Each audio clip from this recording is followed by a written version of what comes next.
Nakapag-cover na ba kayo ng libro? Yan. May nabili akong pang-cover ng libro sa Shopee.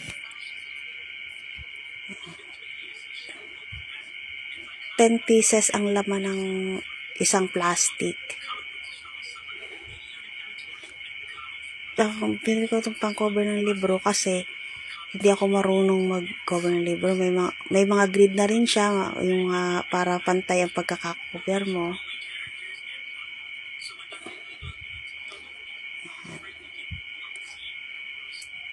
Uunahin muna natin tanggalin yung nandito sa gitna.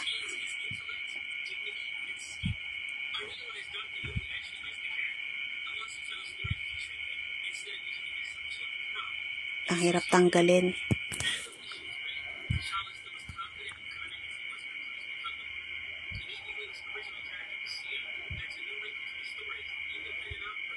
Yan, tatapat natin dito ang guhit sa gitna.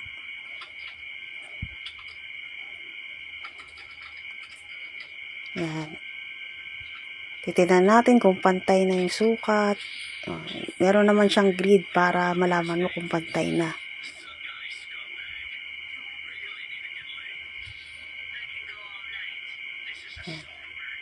Yan na, pantay na.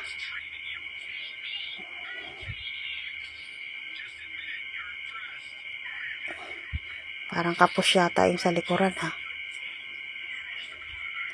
Yan.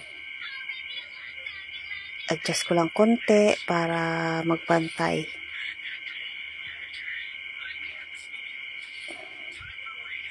Yan. Okay na. Next, tatanggalin na natin yung papel na nakalagay sa ibabaw niya. Yan. Hindi mo na kailangan dito ng scotch tape kasi may sarili na siyang adhesive. Ayan, nagdikit na tuloy agad. Ako po.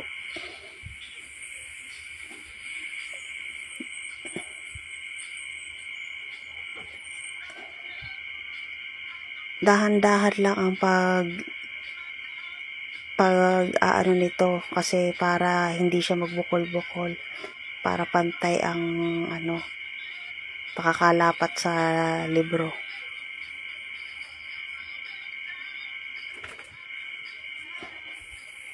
Ayan. Ayan tayo sa left. Tiklip na natin ito.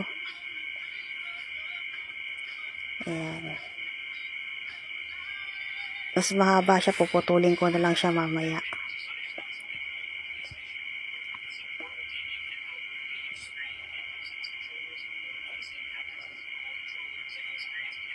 Ayan, rough yung kanyang texture kasi meron siyang design.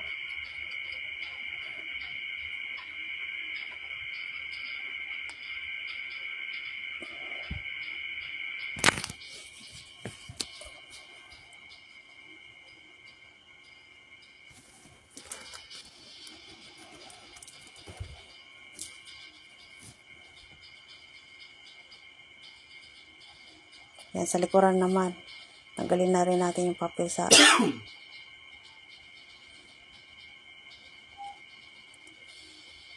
Ay, naku, nadikit.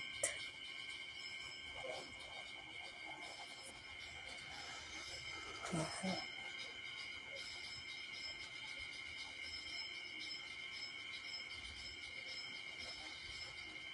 Dahan-dahan lang din natin ilalagay para smooth yung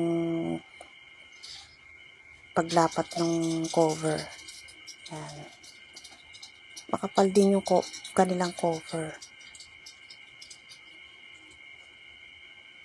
Ayan, tapos na. Ayan, papayaran ko na yung libro. Wala pang 5 minutes, natapos ko ng